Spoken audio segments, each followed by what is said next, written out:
The Starr D'Amico Show brought to you by cheapesttshirts.ca. Need blanks for your next event or club? Check out cheapesttshirts.ca. No minimum order, free shipping over $350.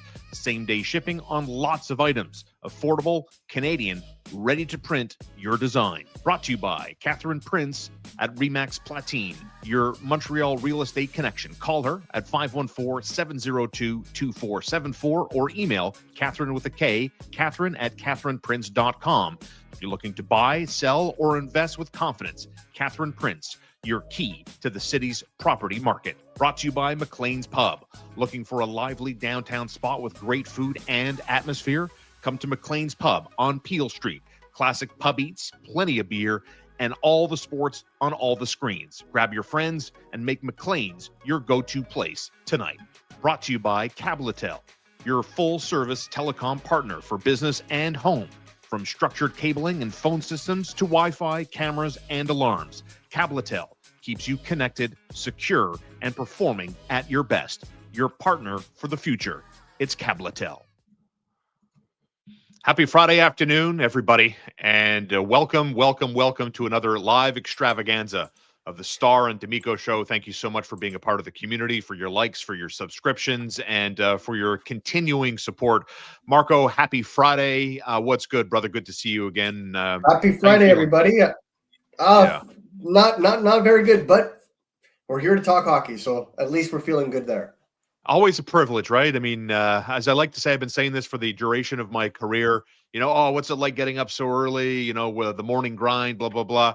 My go-to line is, I don't move pianos for a living. I think if you asked either of us, that we would more or less be paying the bills and paying the mortgage by watching, commenting, and having an opinions and getting to interact with a very passionate fan base. I think we'd both be blessed. I think that's fair to say, isn't it? Absolutely. And honestly, I think we have lots to unpack from last night's game. We have lots to preview for tomorrow's game. But when you step away from it for a sec, we're just talking hockey here. So it's a privilege. Welcome.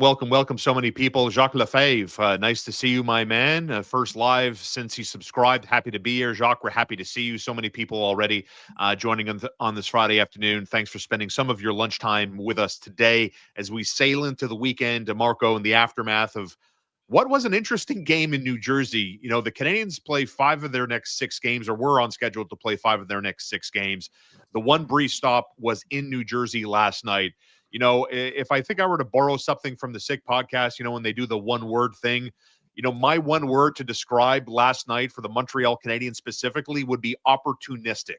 They were opportunistic on all 3 of their goals yesterday, from the Kirby Dach follow the bouncing puck to the Jake Evans. I still don't know how that puck went in the early goings of the third period off a nice face-off. And then the Kapanen goal of some great work from Demidov and Alex Newhook. And there he was, Johnny on the spot. You know what both of the Dach and the Newhook had in common? And we've been talking about this since day one. They're in front of the net. Big 77 planted in front of the net. Puck goes off him. Kapanen jumps on the rebound to give the Canadiens a 3-2 lead. How would you describe the Montreal Canadiens' 4-3 overtime loss last night? I think it's in stages, right? And I don't mean to veer it off, but I feel like they were utterly dominated at 5-on-5 with the speed of the Devils and the depth in their lineup. Yeah. But at the same time, I thought they showed some really good character in being able to take advantage of a shaky goaltender in Jacob Markstrom. So at the same time, Martin St. Louis is going to say this. They're getting away from their details, but they're also finding ways to win. And so this is the thing with the youngest team in the NHL. You got to find ways to win, but you also need to know how to hold on to a lead. Yeah. These are the 2 things going on with Montreal right now. They've got the first one down pat. They're finding random ways to get points so far this season. Some merited, some not. But I felt like last night there was enough of a good push in the third period where they deserved to at least get a point out of that game. And contrary to the belief in his own head, I thought Jakob Dobes played a pretty solid game as well last night.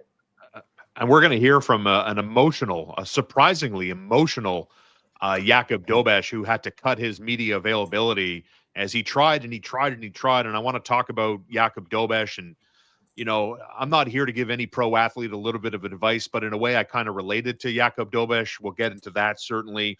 One of the interesting storylines, Marco, going into last night's game in New Jersey was, one more observation before I get into that. And to follow up on what you had just said there briefly, that to me was the fastest transition team I've seen the Canadiens play. When the puck was in their zone, how fast, and they have some nice pieces. They've got some nice pieces. I mean, that's a legit Metropolitan Division contending team out there in Jersey. They have some really nice players there, and they are fast from Luke to Jack Hughes. I mean, they move the puck, man. They waste no time. I was impressed by their speed and that transition game. Yeah, I think the thing that's different about New Jersey's transition game versus other teams is that they don't need to carry the puck for it to happen, right? So the Canadiens generally, they flow through it. Rarely do they just do these long bombs, like lobs, straight passes, but it just felt like in hockey we call it cheating, but it's not cheating if you do it right. But they all seem to have a forward waiting at the Canadiens' blue line to receive a pass to create that transition right away. Whereas the Canadiens, it almost felt like they had to build the bridge to before they crossed it type thing.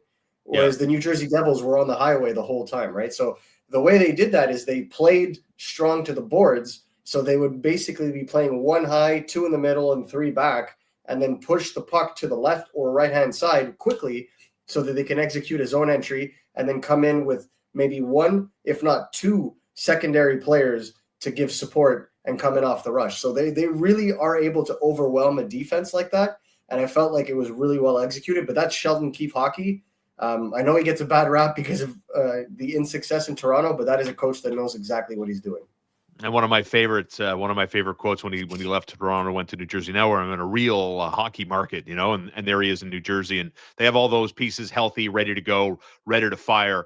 Welcome to the Friday show. We've got some Q&A. I want to sprinkle it in a little bit more as we move about our observations and notes from last night, and look forward to seeing the Montreal Canadiens end their first losing streak of the season. It took them 14 games for them to lose consecutive games, but it's back-to-back in overtime.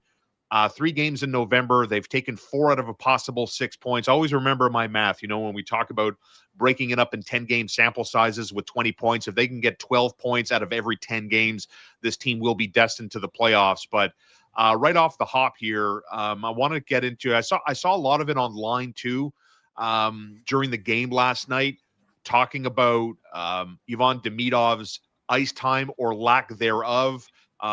If you're not charting the ice time, don't worry, we've got you. Demidov played a shade under 10.5 minutes yesterday. Dach got more total ice time.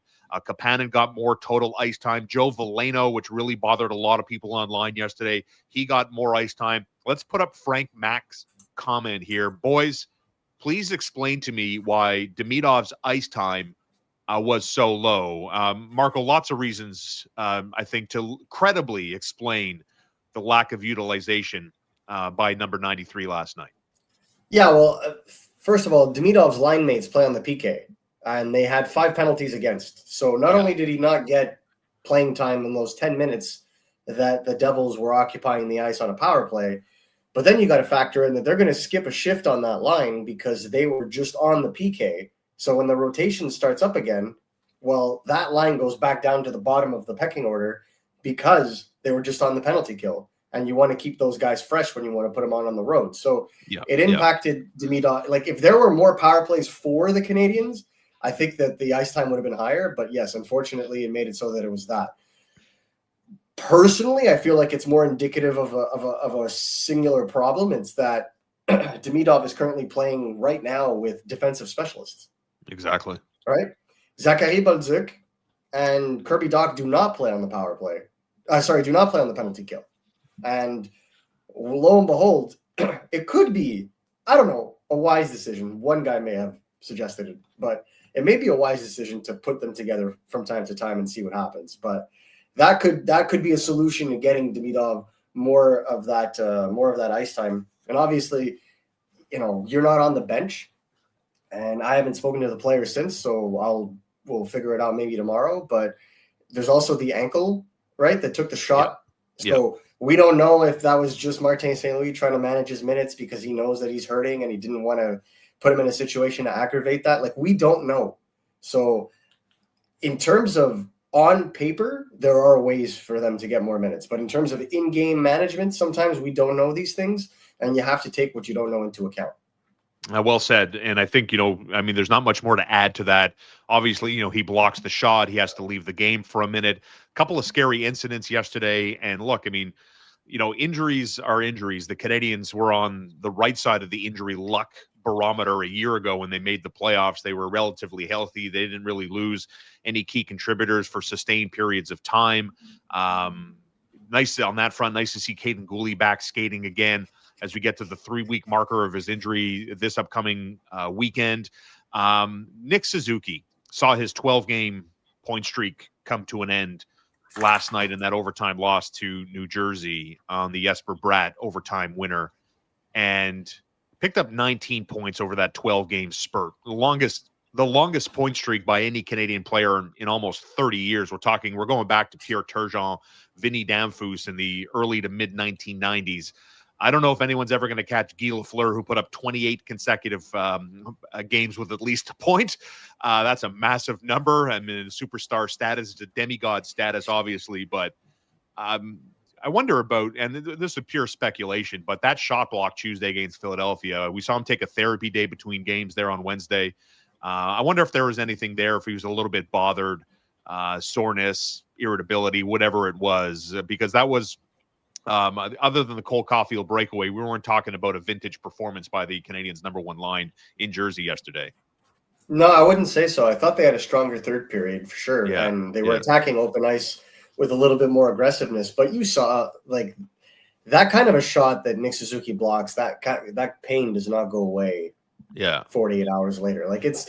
That's the rigors of an NHL season. Nick Suzuki hasn't missed a hockey game since he was like 13 years old. So, it's being able to play through injury, being able to temper the way that you impact a game. It's being able to also look at pacing yourself and making sure that you're not overexerting yourself and leaving yourself exposed to other injuries. So I understand what he's doing. And this goes back to, scouting of him back in junior, that nonchalance sometimes that said some scouts would see. It's not nonchalance. It's a very intelligent human being just trying to figure out where to pick his spots. And I figure that's the key here. And I think all Canadiens fans will probably agree with the notion that they would rather he be wiser with picking his spots and where to be physical and what to do than simply just going all out and risking injury the way that we saw, for example, Caden Gooley injure his lower body because he was overcompensating for another injury he was playing through. So let me throw this comment up on the board from Giuliano. Ciao, Giuliano.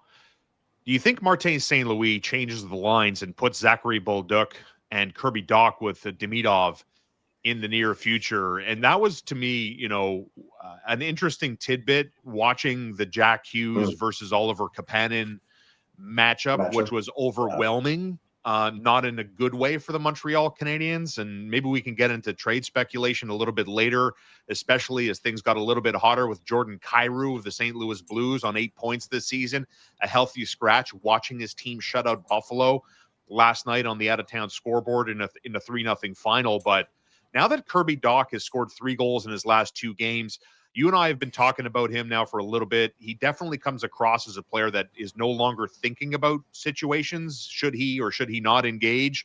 Follow the bouncing puck. I love that he was in front of the net, but maybe another facilitator there. What do you think in terms of closeness? Martin St. Louis. Let's get into Martin St. Louis' brain for a second. As he tried to fall asleep yesterday, do you think he was thinking about line combinations and maybe, to Giuliano's point, a combo of Dach, Demidov, and Zachary Bolduc? First of all, I don't even know if that man ever sleeps. Always thinking about something. I would say Martin St. Louis wants the talent in his lineup spread out. And he doesn't want too many question marks on the same line. He's always been like that. And so I would think that the possibility of this line is in the cards, but not immediate. That's the way I see it. But I'm with Giuliano on this. I think that combination would do well. And then you would be able to slide Brendan Gallagher or whomever on that line with Newhook and Kapanen. And that would be, an identity third line. It would be a two-way, but easily match up style third line that you would be able to put up against a Jack Hughes line and not necessarily fear for your life. Well, I feel like when you're putting Kapan in there, it's because you want him to be able to play the two sides of the puck. You want him to be strong in the neutral zone. I think he got a little overwhelmed in the first period. We saw the first goal. But after that, seemed to find his positioning well and obviously scored the goal. But I just don't feel like that line jives. I don't feel like that line jives. And I feel like, stylistically speaking, Demidov and Dach probably line up better with each other in terms of skill set than Kapanen and Demidov. And I think that's fine. I don't think I'm necessarily saying anything outlandish here, but what I would say is I feel like Zachary Bolduc is the kind of guy that would probably be far better to complement those two playing together than, say, Alex Newhook at this moment. And I know a lot of people are going to be like hitting on Alex Newhook for the OT mistake, but I'm talking general 5-on-5 in usual. I think personally that Dach and Demidov is a combination that needs to be tried probably before the end of the month. I'm glad you brought up Zach Bolduc's name. Obviously, I mean, the kid got off to an absolute sizzling start. Goals in 3 straight to start the season, 4 points in 3 games.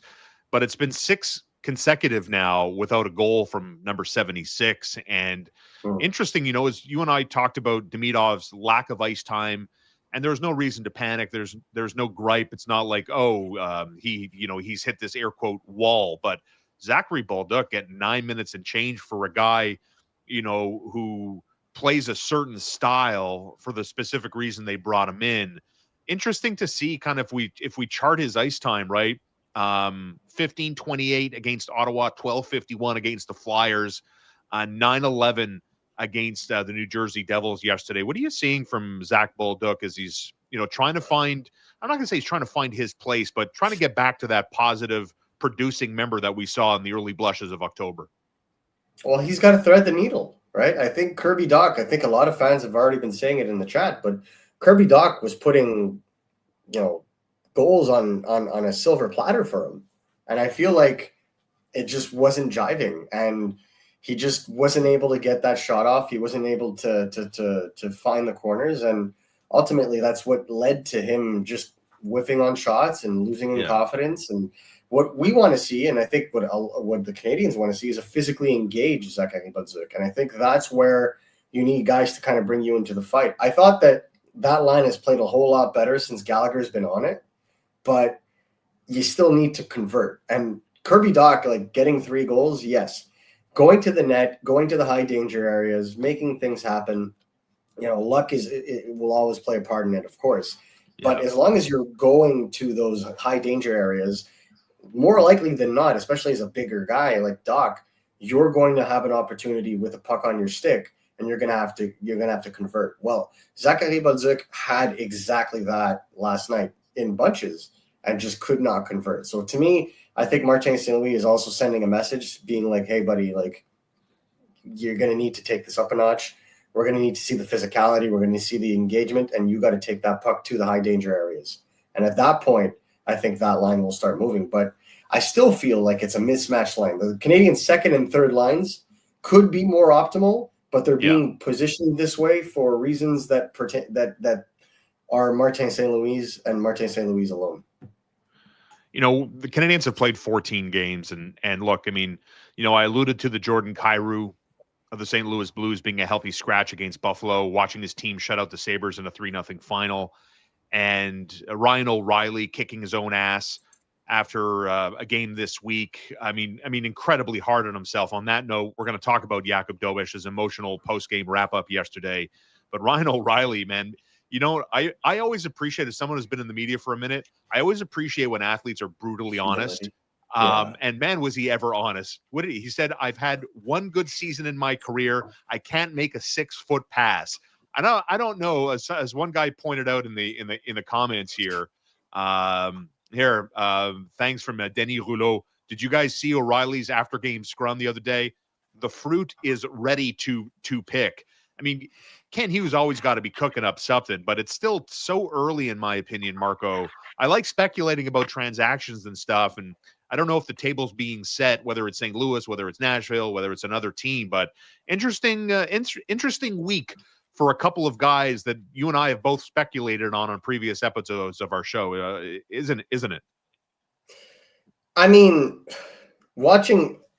there's a reason why we highlighted those guys, is because we expected those teams to have trouble out of the gate, and they are. Yeah. They projected to have trouble, and they are having trouble. And I feel like the St. Louis Blues was a team that a couple of executives in the NHL told me to keep an eye on because they've been going through a, quote, soft retool.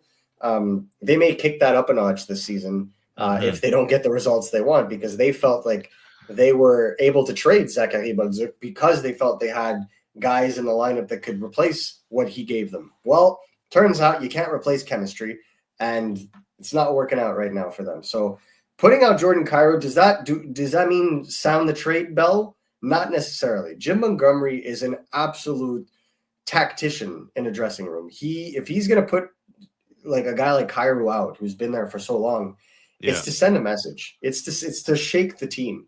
And they did. They shut out the Buffalo Sabres 3-0 last night. And so I don't necessarily think that, this is the beginning of a fire sale in St. Louis, but will the Blues be more apt to consider creative trades now than they were this summer? Yes, I think so.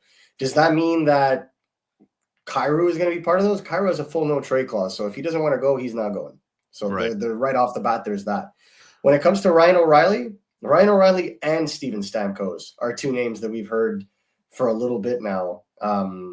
I don't necessarily think that they're going to try to move both. They would be basically left with nothing. So what I would say is there's definitely going to be discussions in regards to those players. I know the Canucks have poked around on Stamkos, but Ryan O'Reilly doesn't have any trade protection. Barry Trotz has afforded him the luxury of choosing where he would want to go if ever he wanted to be traded. So he doesn't have a trade clause, a no trade clause on paper, but he has a no trade clause in practice.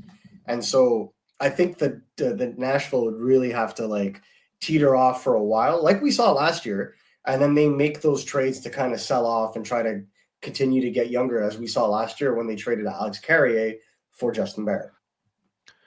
You can support us by supporting our sponsors. Big shout out to all of our partners, Cheapest T-Shirts, cheapesttshirts.ca. Don't forget, Marco and I will be live from Maison Publique McLean's coming up November 17th. We're going to be live doing a pregame show, 6:30 to 7:30, which will be heard over the PA system, so you can enjoy some great food and service and listen to the show. Cabletel.com, Catherine Prince from Remax Platine, and of course our friends Chuck and Evie over at Little Bear. You can find them at littlebearonline.com on St. Catherine, across from Westmount Square. All the best brands at the best prices to get your pets ready for the cold winter season, and some great food too. So we've got lots to get to still on the show, and I want to point this out here. Thanks to Sports Chat. Let's put his question on the screen. And his question is as follows. How about those penalties Jaden Struble took in the third period? Back-to-back calls.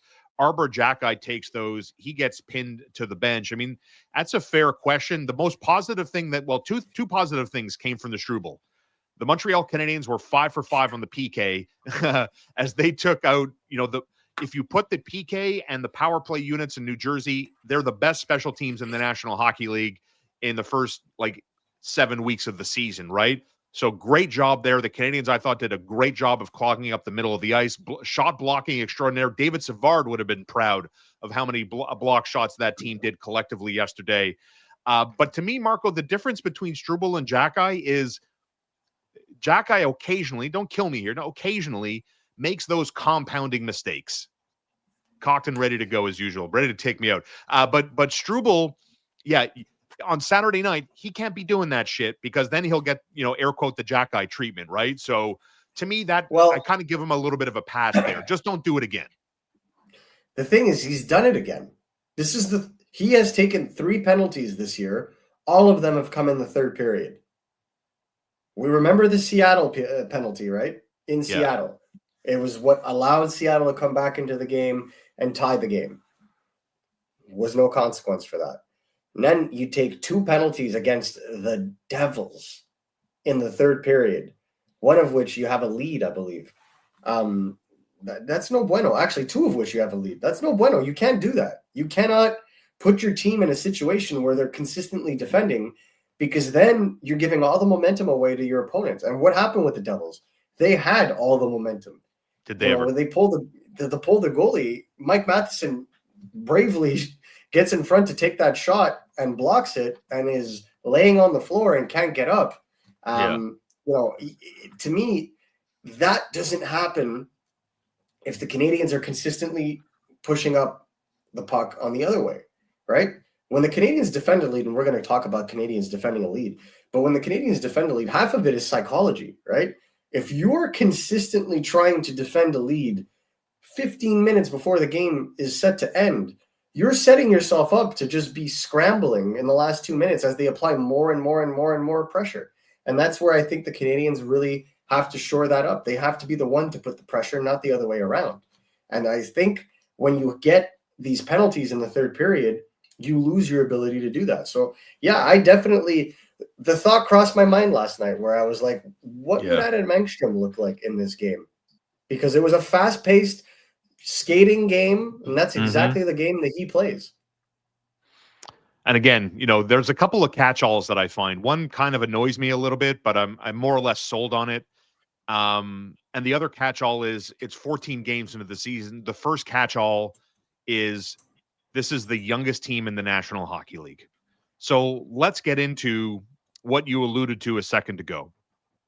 Let's talk about the fact that this team has an impossible time right now of closing out teams in regulation. We've seen Edmonton, we've seen Seattle, Jakub Dobes again, and maybe that in a roundabout way explains his emotion for not being the goaltender of record to stop this game in regulation. It happened again in New Jersey after the Kapanen goal that made it 3-2. They pull the goaltender, scrum along the front of the net. Mike Matheson out there with Alex Carrier trying to preserve the 1-goal lead and collect all the points on the board. Matheson, the warrior of this team so far, takes an absolutely brutal block shot. And, upon further review, he had tied up Timo Meier, despite the fact that he's down and out. He had tied up his stick along the post, but Meier, manipulates it in a way that he's able to free up. And there he is, Johnny on the spot, banks it in. But the bottom line is this. Montreal's played 14 games. 7 of those games have gone past regulation. They're batting .500. Either it does or it doesn't, right? Flip a coin. And the catch-all is, and I'm curious how much of this do you buy, right? The catch-all is, relax, Shaun. Don't worry about the law of averages. Don't worry about, is it going to prevail or not? I mean, is everything going to come back to the norms, and the Canadiens are going to start losing these points and losing these games instead of collecting at least a point? And the catch-all of them being the youngest team in the NHL, and they're still learning. It's almost like getting a free pass. So how much of that are you buying into explaining the fact that the Canadiens cannot protect the lead very well or close out a game in regulation and win?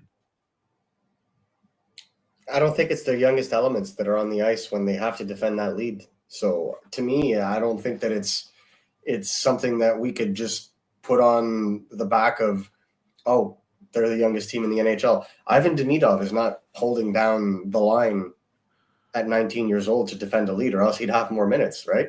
Yeah. Lane Hudson is not necessarily used in the dying seconds of the game either.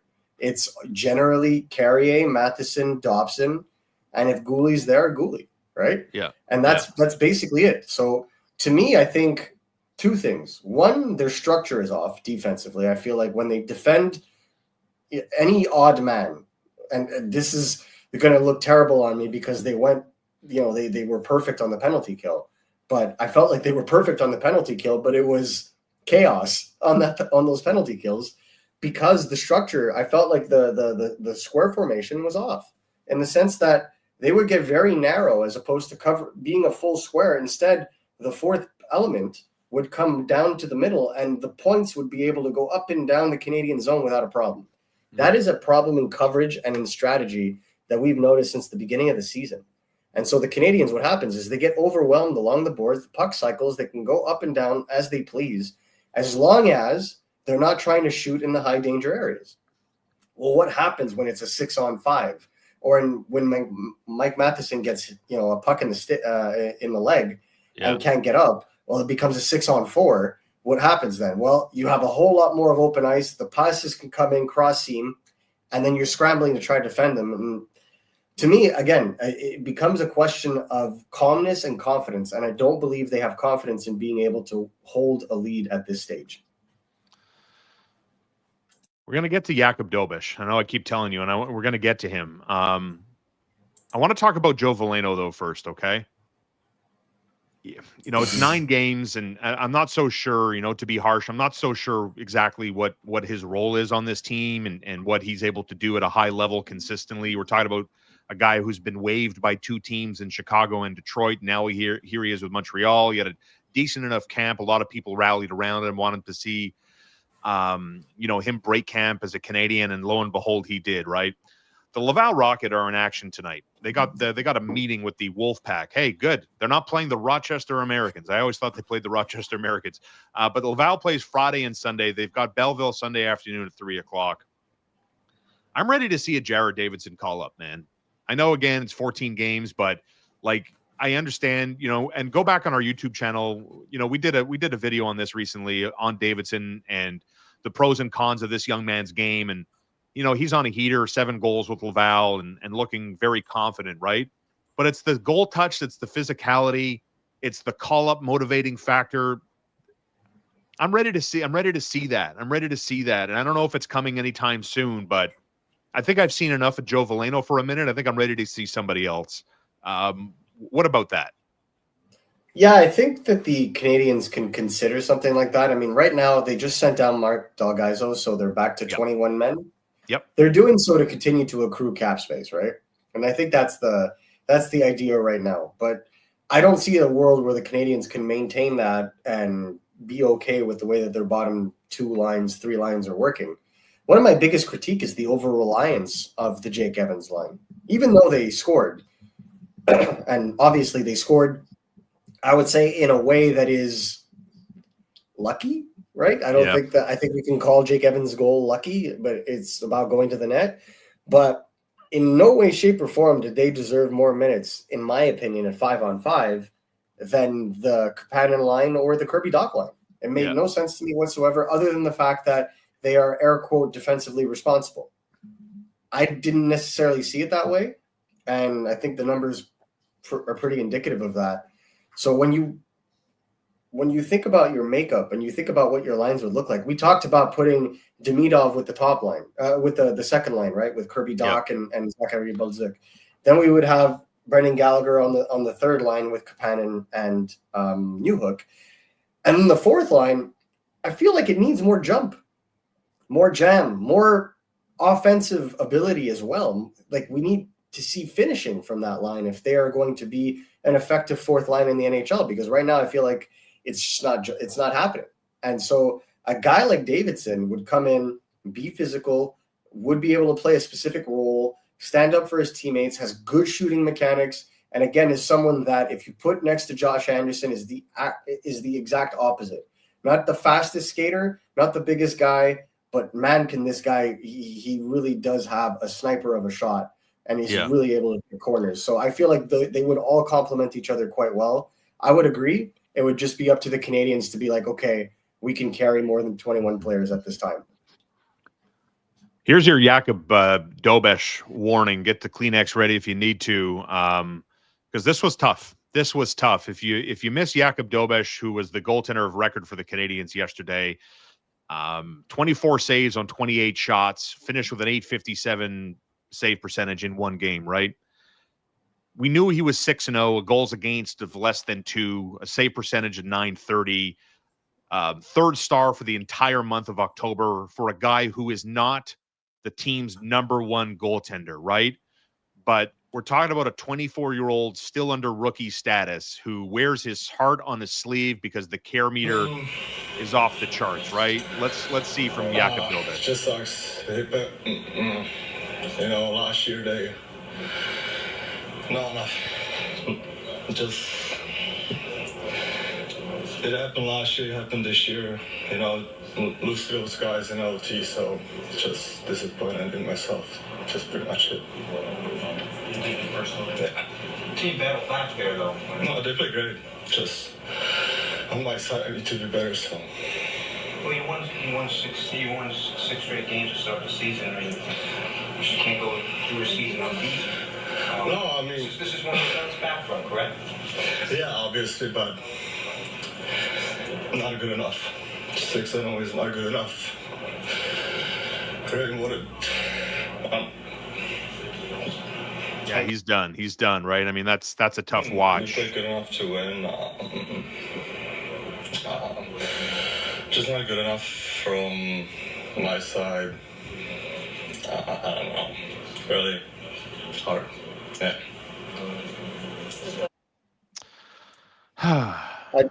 I do want to point out, kudos to Mike Morreale, who is the NHL.com writer for New Jersey, was the one that was consoling him at the end of that video that we showed. Yeah.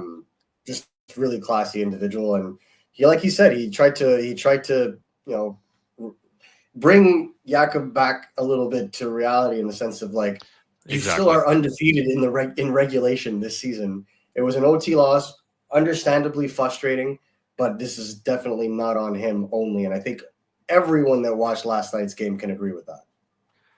I don't think you have to play sports at the highest level in the world to relate to Jakob Dobes. If I can, how I choose to relate to it. Okay. I mean, if you've been listening to me on the radio, you've been watching Marco and I on YouTube for almost a year now. If you know anything, I'm a nutcase when it comes to golf. Like I love the game more than anything else. I played baseball. For real? I played baseball at a very high level. I thought those were props, bro. No, it's the real deal, my friend. I'm a bit of a nutcase, and I invested a lot of time. I invested a lot of money. I invested a lot of emotion into the game. I am a competitive guy. I've calmed down as I've, gotten deep into my 40s now, but I'm going to tell you a very quick anecdote because it made me think of myself. There was a time I was playing golf and I shanked, I think 4 consecutive balls. I shanked them directly into the woods. And I looked at my playing partners. I said, I'm done, guys. I need to reassess my life. I went back into my car and I sat there, Marco, and I questioned my life's intentions. I said, what am I doing? How much money am I spending? What is the point of all of this? This was maybe a decade ago, and the common denominator between my anecdote and Jakub Dobes, who again, I'm not comparing myself to, it's just how I relate to him, was the care meter is off the freaking charts. He wants it so bad. To me, it's a testament to how tight this team is. It truly is, in my opinion, a brotherhood. And he feels like, not that I don't think he's right, but he has told himself that he's right. He has told himself that he has let his brothers down. And Martin St. Louis said they're going to talk to him. It's all good. At the end of the day, I've learned this the hard way, right? Being that hard on yourself, kicking your own ass in a very negative way, psychologically is not good for you. You think it is. You think no one's going to motivate me harder than myself, hold myself accountable to a higher standard, right? It's just not healthy. And he's 24 years old. I hope he learns from this because, brother, I know Dobes isn't watching us on YouTube.com right now, but it's okay, man. Like, you don't have to be that hard on yourself. You were 6-0. You didn't give up 6 goals on 7 shots.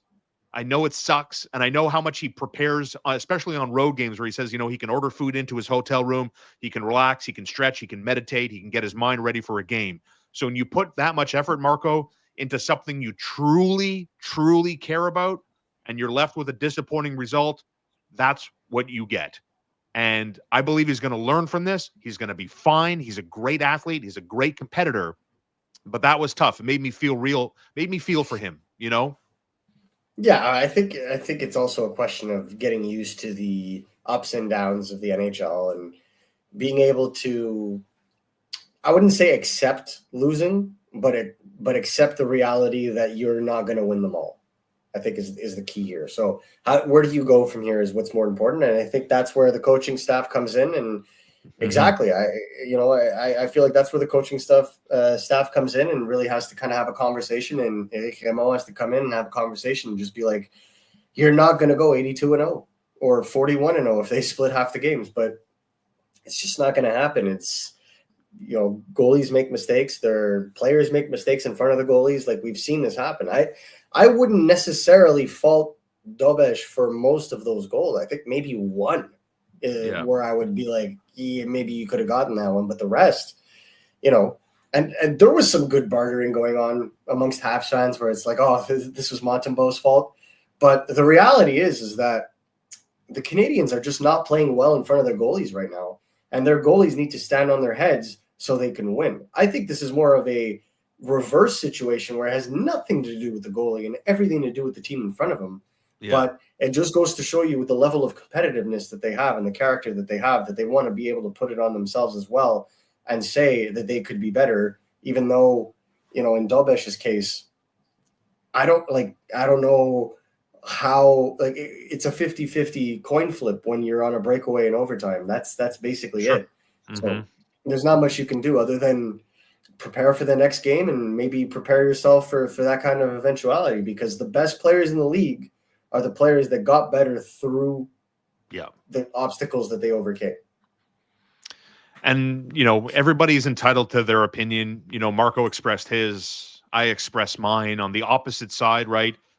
Chris and NDG, thanks for checking us out today. The guys are going to bust his chops a bit, though, right? I mean, I think it's a case of reading the room, honestly. Let it cool. I absolutely love it. Maybe today at the skate, maybe today at the skate, like, nothing breaks the tension. Nothing brings you back into the arms of your friends and brothers like a good little natured ribbing, right? On the other side of that is Costa, who talks about, if Dobes gets this emotional during a regular season game, how is he going to manage a loss come playoff time? He really needs a sports psychologist to help the poor guy. There's another perspective from the videos and clips we watched of Jakub Dobes after the game last night. Yeah, and I mean, I think there's an element of this where he also, like, you have to put yourself in that situation, right? And I think this is totally relatable. You're like coming into a job. There's two of you in the same position. You're trying to get a promotion. You're doing really well. Yeah. And then, you're the talk of the town. People are putting you in like Calder conversations, like everything's going your way. Everything's going up Millhouse.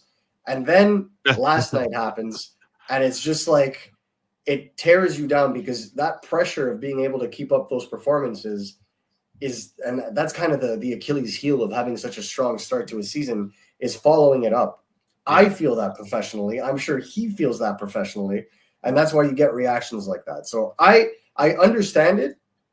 I'm with the fans as well that say that he needs to be better surrounded and given much more pats on the back in terms of what he's doing, so that he doesn't feel like this was all of his fault. I felt like that was just really, really intense. But what I will say is, and I think this is clear, that is the kind of goalie I want on my hockey team if I am a coach in the NHL. Agreed. Because if losing makes you feel that bad at the beginning of an NHL season, I wouldn't even imagine what kind of a reaction it would be in the playoffs. And I really wish I would have watched the rebuild on Crave to see what kind of reaction he had in the playoffs last year, because this is a really strong identifier of his characteristics as a player. And I feel like this should be taken as a positive, in the sense that he's going to come back extra motivated. You saw the pain on his face. Yeah. It'll be very interesting to see when the Canadiens put him back in the net. We talked about, the Canadiens' poor trend of defending leads, 14 games played, 7 of them have gone past regulation. We talk about Jakub Dobes. We spoke a little bit about Kirby Dach here. Let's get into Kirby Dach for a second. 3 goals in his last 2 games. We mentioned the fact that, he's playing with a lot more confidence. I think we can agree on that front. Nice to see the goals, though, and I like the net front presence. We touched on the connected, but maybe a Demidov insertion on that line. What's the timeline look on that? But Other than that, are we looking at a guy who's trying to make a case, to be the number 2C, or do you still see Kirby Dach's ultimate future, whether it's here or beyond, as someone with an established 3C role on a good team? I still see a 3C role on a good team, Mm-hmm. but I think I see the qualities that would allow him to be able to play in a 2C situation with the right players. And I think that's the key differentiator, is with the right players, right? This is why I keep saying I'd like to see him and Demidov link up. I feel like the way he's carrying the puck, the way he's going into corners, the way he is feeding his line mates, the way he's supporting the play, the way he's driving the play, I just feel like he has reached a point now where his confidence is back to where it was prior to his first injury, and we're starting to see the real Kirby Dach again. That's a good thing, because ultimately you want strength down the middle. If he's not your answer at number 2, well, he'll make a really good number 3, and that's fine by me. Or, and again, this is organizationally speaking, I'm not saying it's going to happen, but or he could be used as a trade piece, or he could be shifted to the wing in a top 6 situation and help the center who's going to be in that spot. Either way, it's a good thing for the organization when a player starts to find his game and is noticeable in successive games, because that's exactly what they wanted for Kirby Dach. Now it's about the general managers, both of them, president and general manager, being able to find out how to fill out this lineup properly. Nice to see Dach be 100% efficiency in the faceoff circle yesterday in his 5 draws again. And maybe, Nick Suzuki was up against Nico Hischier for most of the night at around 42% there. So, we talked about Selke. There's some good competition for Nick Suzuki. I was told that Nick Suzuki could not be in the conversation for the Selke if he didn't play any PK minutes. Well, he played PK last night. Yes, he did. Winning big draws, blocking big shots. The other thing I wanted to touch on, right, we don't have a lot of time left, but the penalties again, and I didn't think the Montreal Canadiens got jobbed by the referees yesterday. This wasn't a Garrett Rank type performance, the Kirby Dach goalie interference, the Jaden Struble, which we touched on, the lack of discipline in that third period, but the Canadiens did get their goal right after that successful back-to-back kill, as the Habs went 5 for 5 PK. But once again, they took 5 minors last night, Marco. They've got 151 accrued penalty minutes. That's the 7th highest total in the National Hockey League. Does this fall back into they're the youngest team catch-all phrase here? Unfortunately, yes. But I think you're going to reach a point where consequences are going to happen. Like, everyone will say it. Arbor Xhekaj gets benched if he takes bad penalties, right? Yes. Why doesn't anybody else? And it's a fair argument to make. Why is this individual and I thought Arbor Xhekaj played an okay game last night. I don't think he hurt the team. Agreed. I think the speed of the Devils would have been hard for anybody to I was going to say, and that's a fast team, Yeah, so I don't fault him for that. I thought he kept his game simple, kept it, easy peasy, and was able to remove the puck from the defensive zone with ease and remove players from the puck and so on and so forth. I thought he had a solid game. But if he took those 2 penalties, we would never hear the end of it today. And I feel like you have to be consistent on how you view the consequences of being able to do that, because this isn't even the first time that these penalties in the third period happened to Jaden Struble, right? It's the second. He did it in Seattle. It burned the team, and then he does it twice in New Jersey, and they continue to play him. On one end, I like the fact that Martin St. Louis doesn't punish his players for mistakes, generally speaking. But on the other end, I would like that to be extended to the entirety of the team on a general basis. I don't disagree with that, but I can also say, as a follow-up, right? Like, you're bringing facts to the table when we talk about the Pims and Struble and calling it even Steven and everything else. And I also like, your point of view on Martin St. Louis, who I think is a very mature coach, despite his lack of overall reps in the National Hockey League. The guy was coaching bantam hockey before he got the job, so to speak. But I can also say that if Caden Gooley, in this hypothetical, if Caden Gooley returns to play against Utah on Saturday, it's not Struble I'm taking out. Where are you putting Struble and Caden Hudson's Cooley? a real thing. I like it. And again, I find Struble's game more suited for the brand of hockey this team has been playing through 14 games personally. Who is the better player? What is the better pair? Let's go with this, okay? Yeah. On paper, who has been better together? Gooley Hudson, Struble Hudson, Carrier Jack Carrier Gooley. Yeah. Which of these pairings that I just put out are the best? Yeah. Well, like on paper, Gooley Hudson is obviously what you want to see, in my opinion. Yeah. That's what I want to see. But I also analytically, Struble and Hudson they're not a caved in tandem. I don't think they're a caved in tandem, and there were instances last night where we saw Dobson with Hudson, right? And I feel like inevitably that could also be a pair, and then you could have Gooley with Struble and Carrier with Matheson, as we saw in the tail end of it. Like, it all depends on the way that they want to play that style. Right now, I don't know that you're going to be able to make that decision. Obviously, they have time. I don't think Gooley's back before the end of the month, so they have time to figure it out. But after last night's game, I would have trouble splitting up Struble and Hudson the way that they've been playing since the Caden Gooley injury. But then you have to have a conversation, because I haven't necessarily found Alex Carrier to be super solidifying either.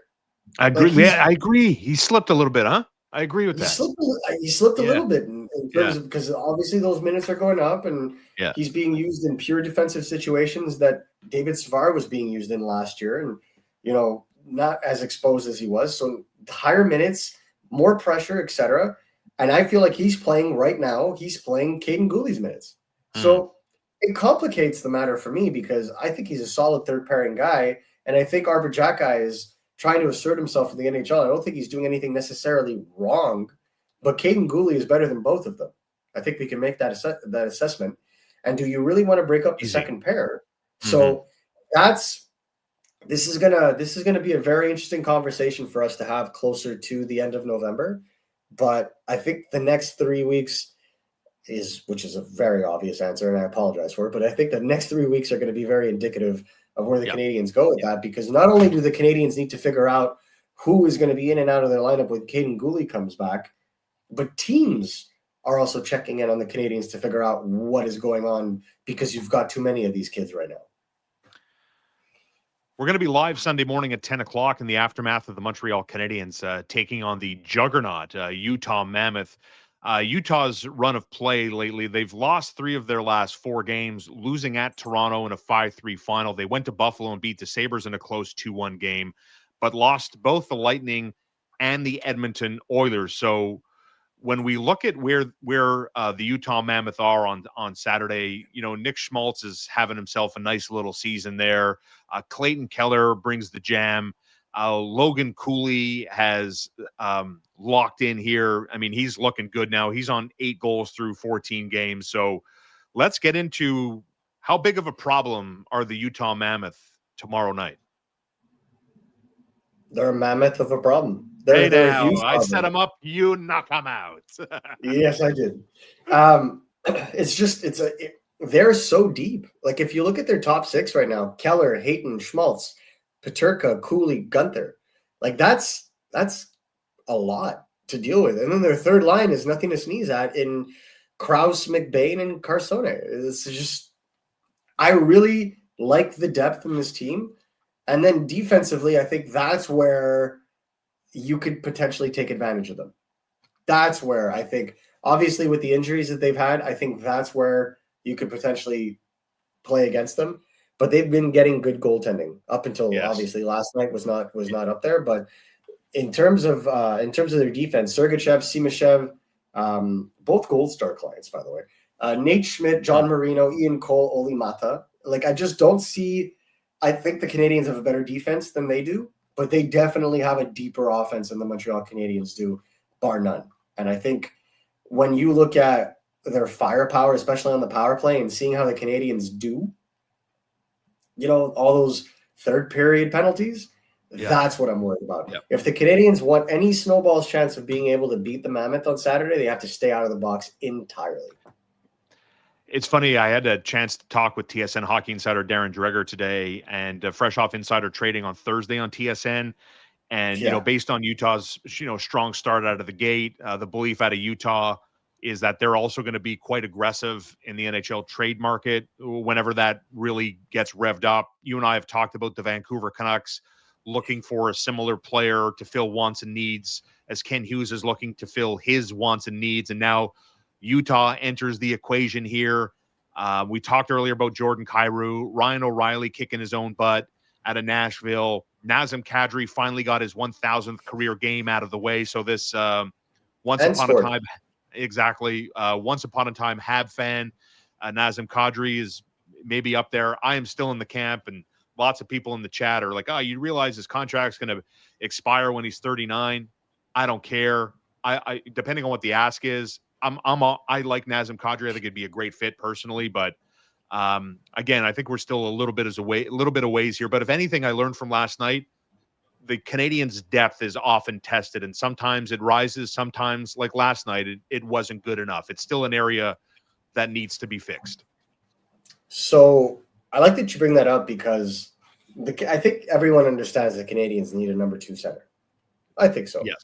Full stop. Are the Canadiens convinced yet that Zachary Bolduc is a top 6 winger? Not yet. But you also have Alexander Zhuravsky, who is a point-per-game player right now in Russia, and the Canadiens don't know what they have yet in Michael Hage, whether he'll be a center or a winger. Of note, Michael Hage played wing last weekend for Michigan. Why? So you're going to have to go and ask Brendan Naurato, head coach of the Michigan Wolverines, for that one. All right. We'll have an interview on that at RG probably next week. I don't have his number. I just checked my contact. I don't have his number. I'll get it to you. Thanks. One of the things that Utah is going to be looking for is definitely going to be help on defense, definitely on the right side of their defense. They traded away Kesselring. It's a need now, but they absolutely needed a top-end scoring winger, and they got it in Peterka. So their top 6 is well suited. Would they go and get a depth center? Probably, and I think that's where they're kind of looking at. And you got to think that they're not going to do anything ridiculous because they do have Caleb Dinwiddie and TJ Ginla coming in next year. So I feel like they're going to be going, they're going to be looking at the trade market, but this isn't the team that's going to give up 5 assets to go and take a run at Artemi Panarin, for example. They're going to be looking to make the smart deals.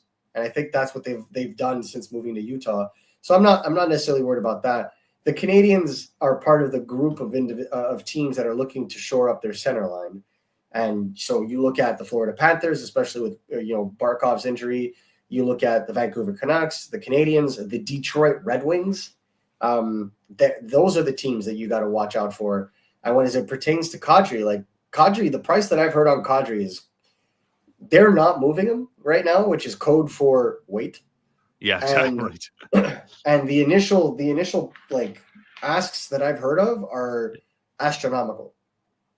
So for anybody who thinks that Kadri is going to come cheap, he isn't. And so that's why I'm on the fence about Kadri. I get the vision, but for the Kadri trade to work out, if you're going to trade for Kadri as a Montreal Canadiens organization, then you need to know that Michael Hage is going to be a center in the NHL.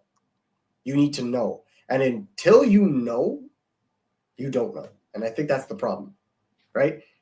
You're putting all your eggs in a Michael Hage basket. And Michael Hage is going to be a fantastic player. That he plays wing or center, irrelevant. I know. He's going to be a really good player. He's got all the talent. But center is the need. And unfortunately, if he is already in the NCAA being pushed to the wing. Correct. Yes. I got to wonder. I got to wonder, is his future in the center at the NHL level? Because he hasn't been good on the draws. He hasn't been going to the high danger areas with regularity.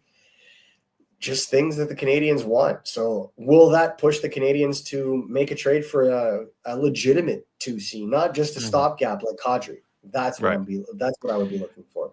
And I would apply, and we'll end on this. I apply that same logic everything you said about Michael Hage, I would apply that to David Reinbacher. When you look at the lack of depth on the right side of this organization, defensively speaking, from Noah Dobson to Alex Carrier, and then who? You know, you've got guys playing on their other wing, on their other side.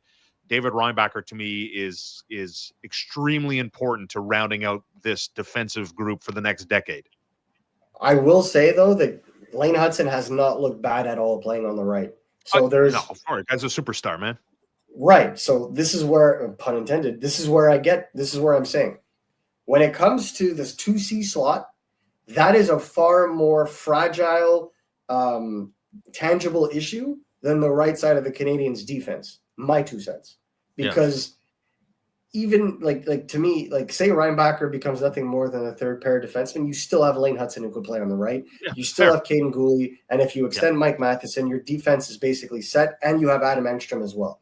So you don't really have to worry about it because you have the talent there. The Canadiens do not have the talent down the middle yet, and that's the biggest issue. It's 1:00 on the dot. We got to run. Thanks for being here on this Friday and spending some of your afternoon with us. It means a lot. I think we covered all the topics we needed to cover. We'll be back every Sunday at 10 a.m. and no difference this weekend as we look forward to breaking down Sunday morning the Montreal Canadiens. I think they get back on track. I think Sam Montembeault gets to start Saturday night, and I like the Canadiens to end their 2-game losing streak, and looking forward to recapping that game and more topics with all of you all here Sunday morning at 10 a.m. Eastern. For Marco D'Amico, I'm Shaun Starr. Thank you, everybody. Have a great Friday. Enjoy your families. Have a great weekend, and we'll see you Sunday morning at 10. Have a good day, Marco.